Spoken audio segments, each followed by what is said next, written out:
my channel Finto and you're watching WOW series, that is Wednesday on Wealth.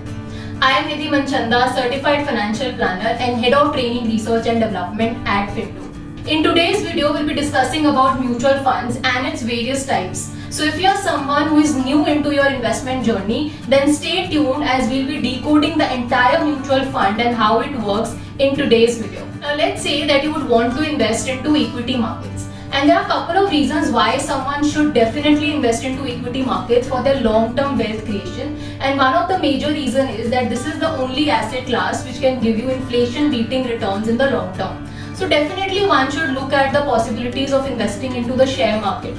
Now, let's say you would want to invest into the share market. Will you face any challenges while doing so? So if we look into this in detail, there are a couple of decisions that you need to take if you want to invest into the stock market. Now, the first and the most important decision is that which stock to invest into. Now, there are thousands of stocks available on the stock market. Now, which one should you invest into which can give you good returns? Now, this will be requiring certain professional expertise. Now, next comes is that you shortlist some of the stocks that you want to invest in, but then when you should invest into the market or when should you get out of the market and at what point of time you should be booking your profits or booking your loss. So all these decisions you need to make it yourself. Now, if you are not an expert into this market and stock market and research and everything, then you might feel overwhelming to take this decision as in when to enter the market, when to exit the market, how to book profits and which stocks to invest into. Now, in order to solve this entire problem, there is an investment avenue called as mutual funds. So what happens in a mutual fund is that you would want to invest into the share market, but you no need to invest directly into the share market. So what you can do is invest into a mutual fund. Now, like you, there will be thousands and lakhs of investors who would want to invest their money into the share market. But what they do is they invest into a mutual fund. Now, this mutual fund is like a pool of money. So many investors has put in their money into this fund. And this fund is then managed by a fund manager. Now, this fund manager is a professional person, professionally qualified. He has an expertise in the market as in when to invest, when to exit, which stocks to invest into, depending upon the scheme. So this person who is a fund manager who is professionally qualified will manage your money on your behalf. So what happens is once this fund manager receives the money from all the investors, this person will then put this money into the share market and whatever returns are then generated using this money will then be passed on to you as an investor. Now, when you get the returns from the funds, do you think that whatever returns are generated by the fund manager, the entire thing is passed on to you? Well, the answer is no. Definitely, there is a mutual fund which is working here. They will deduct certain expenses like their management fees, which commonly is referred to as expense ratio. So every scheme has a different expense ratio. So after deducting these expenses, the remaining is passed on to the investors as the return generated on that particular fund. So that is how the entire mutual fund works, and it is a great investment avenue for a beginner. If you do not know where and how to invest, then definitely you should opt for a mutual fund route. Now let us understand its different types as well. So when I talk about mutual fund, we know that there is a fund manager who is managing your money. Now what happens is this money is being then invested into the share market. Now when the fund manager invests this money into the share market, we call it as equity mutual funds. But it doesn't mean that mutual fund works only in equity asset class.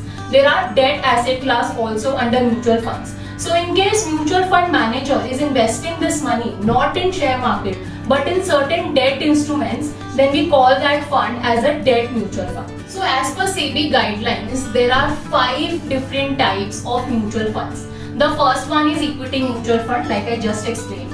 Second is debt mutual fund. So here the fund manager is investing your money not in the share market but in debt instruments like commercial papers, treasury bills, bonds. Here your money is invested, and definitely debt category of mutual funds is less riskier than your equity mutual funds.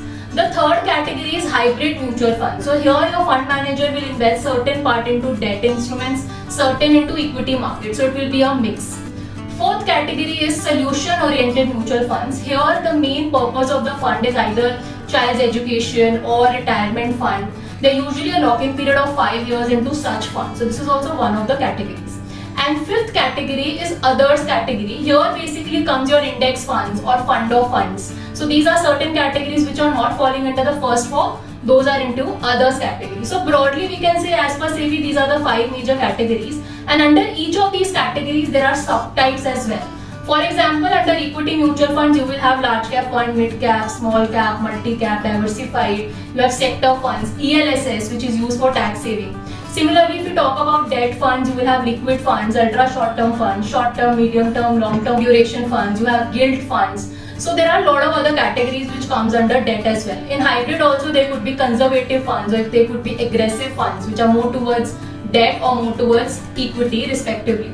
So there are certain funds under hybrid, and solution oriented and other categories I've already explained. Now the next important question comes as in how to select which mutual fund is suitable for you. So here what you need to check is the tenure of your investment.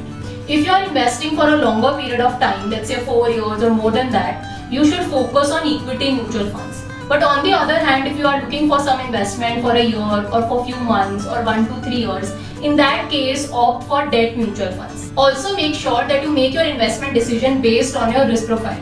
So if you are an aggressive investor and you can take up more risk, then go for equity mutual funds. Otherwise, you should opt for debt mutual fund category. If you are somewhere in between, you can also go for balanced mutual funds under hybrid category. Under each of these categories, when you are selecting any particular scheme, make sure that you check the return and risk reward of that particular scheme. Do not just fall for higher returns, but also check that if that particular scheme is giving you higher returns, then what is the risk associated with it. So that is also something that you need to check, which you can check in the form of Sharpe ratio, Trenor's ratio, standard deviation, beta. So what is the risk component involved in that particular scheme, and not just the returns. Apart from this, you can also check the expense ratio, whether it is high or low for a particular scheme. And yes, returns is something which you can always check, but don't check returns in isolation. Always check it in comparison to its benchmark. So let's say you are analyzing a large cap fund, then you should check the returns of that particular fund and compare it with the large cap category and how the category has performed overall. Based on that, you'll be able to do a better comparison. So I hope this is clear, and what mutual funds are, its different types, and how you can make a selection of the best mutual fund for you. In case you have any further query, feel free to get in touch with our finance and tax experts. And for more such videos, do subscribe to our channel.